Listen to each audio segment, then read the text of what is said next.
Hello मेरे प्यारे बच्चों, कैसे हो आप लोग। उम्मीद करते हैं कि आप सभी स्वस्थ होंगे, मस्त होंगे।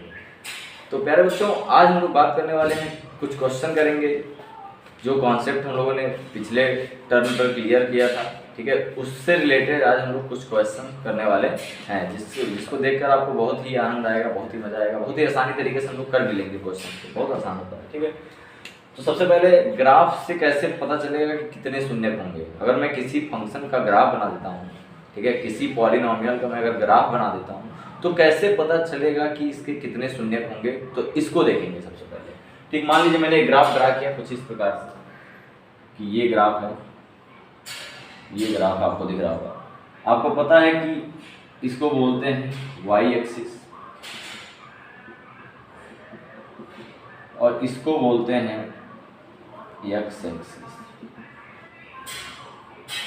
ठीक है, तो ये पूरा एक्सिस वाई एक्सिस और ये पूरा एक्सिस एक्स एक्सिस। अब इस पर कोई ग्राफ बनाना, कोई अगर ग्राफ बनाया जाए, किसी फंक्शन किसी पॉलिनोमियल का अगर ग्राफ बनाया जाए, तो मैं पहले बता दूं कि अगर कोई पॉलिनोमियल का ग्राफ बनाना है, बनाते हैं अगर, तो उसमें एक्स एक्सिस की वैल्यू भी शून्य कहलाएंगे।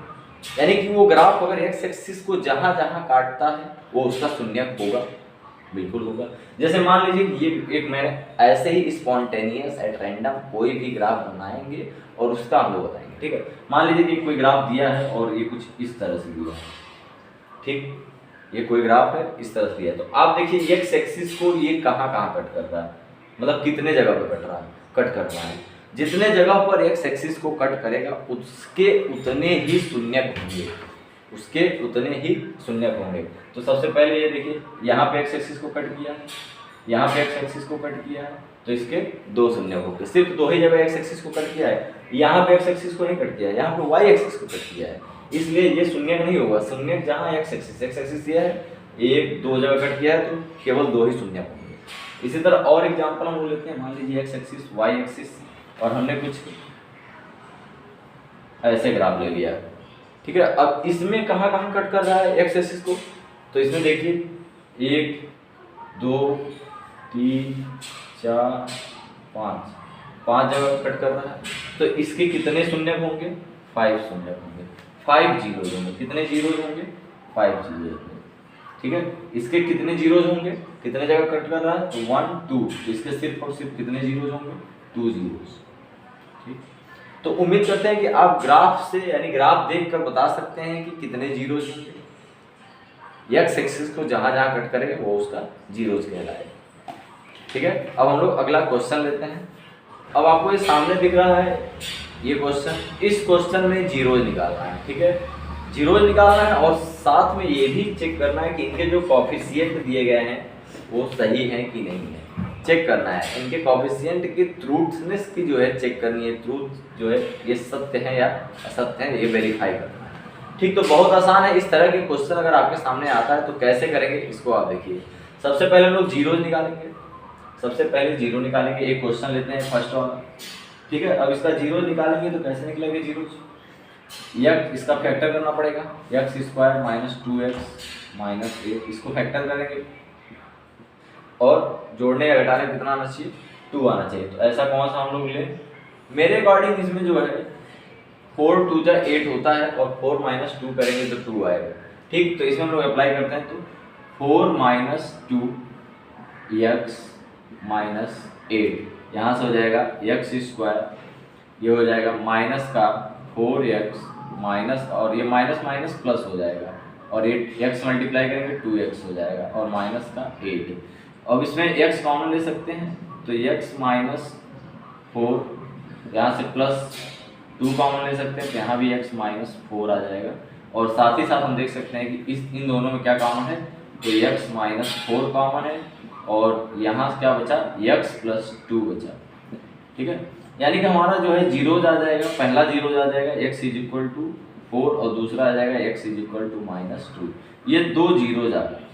ठीक है, अब चेक करेंगे कि इनके जो कॉफिशिएंट है वो सही दिए गए नहीं है। तो कॉफिशिएंट की जो है ट्रूथनेस की अगर जांच करनी है तो हमें क्या करना पड़ेगा, सबसे पहले हम जो है इन दोनों का हम लोग जो है, जो दोनों जीरोज आए हैं इनका हम एक बार सम निकाल लेंगे और दूसरी बार प्रोडक्ट, यानी कि एक बार शून्यकों का योगफल और दूसरी बात शून्यकों का गुणनफल। तो शून्यकों का योगफल सबसे पहले यानी कि सम ऑफ जीरोज क्या हो जाएगा, सम ऑफ जीरोज क्या हो जाएगा, जीरोज का सम करिए 4 और ये 4 और प्लस माइनस 2 करना पड़ेगा। तो ये ओपन करेंगे ब्रैकेट तो प्लस माइनस माइनस हो जाएगा, यानी कि 4 से 2 जाए 2, ठीक है। और उसका प्रोडक्ट आप जीरोज करना होगा, प्रोडक्ट आप जीरोज करेंगे, प्रोडक्ट का मतलब सीधे सीधे मल्टीप्लाई, तो 4 और 2 का मल्टीप्लाई करेंगे तो माइनस का 8 आएगा, ठीक है। अब हम चेक करेंगे कि ये सही है या नहीं है। तो इसके लिए हम लोग फार्मूला हम लोगों ने कल देखा था, ax² प्लस bx प्लस सी, इससे कंपेयर करना पड़ेगा। और हम लोगों ने पढ़ा था कि सम ऑफ द जो जीरोज होता है alpha plus beta minus b by a होता है। तो यहाँ से माइनस बी माइनस लगा दीजिए और माइनस का बी, बी की जगह पर कितना है बी की जगह पर -2, तो माइनस माइनस प्लस का 2 हो जाएगा। और ए की वैल्यू कितनी है, तो ए की वैल्यू इधर 1 है, तो हम लोग यहाँ पर 1 रख देंगे, ठीक है। दूसरी बात, अब हम लोग अल्फा इंटू बीटा निकालेंगे, अल्फा इंटू बीटा यानी प्रोडक्ट ऑफ जीरोज, ठीक है। अल्फा हमने इसको मान लिया, बीटा मैंने इसको मान लिया है। तो प्रोडक्ट निकालेंगे तो हमारे पास माइनस का सी बाई ए फार्मूला होता है, कल हम लोगों ने पढ़ा था, सॉरी सिर्फ सी बाई ए होता है, ठीक है, सी बाई ए होता है। तो यहाँ से हम लोग ध्यान देंगे कि सी कितनी है, सी है माइनस का 8, सी है माइनस का 8। यहाँ पर आप देखिए सी कितना है माइनस का 8, ए कितना है 1 रखेंगे तो यहाँ से माइनस का 8 आएगा। यानी कि हम लोग देख रहे हैं कि सम ऑफ जीरोज, हम लोगों ने सम जीरोज निकालने के बाद जब सम किया तो 2 आ रहा है, और यहाँ पे भी फार्मूला का यूज करके हम लोगों ने किया तभी भी 2 आ रहा है। प्रोडक्ट हमने जीरोज निकालने के बाद जब किया तो -8 आ रहा है, ठीक है, और हमने फार्मूला का यूज किया तो भी -8 आ रहा है। इससे ये प्रूफ हो गया कि हम लोगों ने एकदम सही किया है इस क्वेश्चन को। बिल्कुल उसी तरह इस क्वेश्चन को आपको खुद करना है, ट्राई करना है, ठीक है, और कमेंट बॉक्स में इसका आंसर आपको जो है बताना है। तो प्यारे बच्चों, जैसा कि आपको एक सामने क्वेश्चन दिख रहा होगा, लिखा है if one of the zeros is 1/2 of a polynomial इतना, इस पॉलिनोमियल का एक जीरोज दिया हुआ है 1/2 है, देन फाइंड द लैम्डा। बहुत ही आसान है, क्योंकि अगर किसी पॉलिनोमियल का जीरोज दिया है तो उस जीरोज पर उस पॉलिनोमियल की वैल्यू कितनी होनी चाहिए, 0, ठीक है, क्या होनी चाहिए 0। तो हम लोग इस पॉलिनोमियल को किसके बराबर कर देंगे, 0 के बराबर। किसकी वैल्यू रख के 1/2, x के जगह क्या रख के 1/2, क्योंकि 1/2 इसका जीरोज है तो ये रखने पे 0 आना चाहिए। तो सीधे सीधे हम लोग क्या करेंगे, इसकी वैल्यू 0 के बराबर कर देंगे। 2x के जगह क्या रखेंगे 1/2, क्योंकि 1/2 क्या है जीरोज है, तो x की जगह 1/2 रखेंगे तो ये हो जाएगा 1/2, स्क्वायर है तो स्क्वायर हो जाएगा, प्लस 3 इंटू एक्स के जगह पे 1/2 रखेंगे 1/2 हो जाएगा, प्लस लैम्डा हो जाएगा, ठीक है। अब हम लोग इसको कैसे लिख सकते हैं, 2 इंटू 1/2 1/4 का 1/2 2 का स्क्वायर 4 हो जाएगा, प्लस 3/2 हो जाएगा, और किसके बराबर होना चाहिए 0 के बराबर, ठीक है। और ये हो जाएगा plus lambda is equal to किसके 0 के। अगर यहाँ से देखा जाए तो 2 1 जा 2 2 2 जा 4, ये कट जाएगा, यहाँ आ जाएगा 1/2 और प्लस यहाँ से 3/2 और यहाँ से प्लस लैम्डा। अगर यहाँ पे एलसीएम ये ले लें, ठीक है, एलसीएम लेंगे तो कितना आएगा 2 एलसीएम आएगा, ठीक है। यहाँ भी 2 है, यहाँ भी 2 है, यहाँ 2 नहीं है तो इसके मल्टीप्लाई में इसमें 2 से मल्टीप्लाई हो जाएगा, ठीक है। 2 1 जा 2 तो इसलिए यहाँ तो 1 ही रहेगा, यहाँ 2 1 जा 2 इसलिए यहाँ 3 रहेगा, लेकिन यहाँ 1 2 जा तो 2 का ऊपर मल्टीप्लाई करना पड़ेगा, 2 लैम्डा हो जाएगा, ठीक है। और यहाँ से 0, 2 इधर डिवाइड में उधर जाएगा मल्टीप्लाई में, 0 से मल्टीप्लाई होगा 0 हो जाएगा, इसलिए इसको हटा देते हैं डायरेक्ट, ठीक।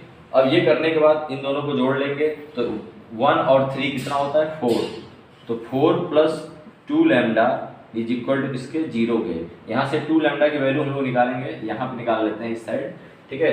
तो यहाँ से हम लोग लिख सकते हैं 4, यहाँ से 4 इधर का है प्लस में है, उधर जाएगा माइनस में हो जाएगा, तो 2 lambda is equal to minus का 4 हो जाएगा। यहाँ से लैम्डा की वैल्यू निकालनी है तो इधर 2 कायम है मल्टीप्लाई में, 2 कायम है मल्टीप्लाई में, उधर जाएगा तो किधर कायम हो जाएगा डिवाइड में हो जाएगा, 2 1 जा 2 2 2 जा 4, lambda is equal to minus का 2। That is our answer and it is very simple. तो प्यारे बच्चों बिल्कुल ऐसे ही करना है, कोई भी इसमें दिक्कत नहीं है। इसी टाइप के क्वेश्चन आपको पेपर में देखने को मिलेंगे, बहुत इजी क्वेश्चन होते हैं। अगर कोई क्वेश्चन आपके पास ऐसा है जिसमें आपको लगता है कि नहीं ये क्वेश्चन मुझे नहीं समझ में आ रहा, इसका आंसर नहीं आ रहा, तो आप जरूर जो है आप उस बुक का नाम और चैप्टर या फिर सवाल जो है आप लिख के जो है भेज सकते हैं। मैं ज़रूर उसके ऊपर अगर 10-12 क्वेश्चन हो जाएंगे तो मैं उस पर जो है वीडियो ज़रूर बनाऊंगा अलग से।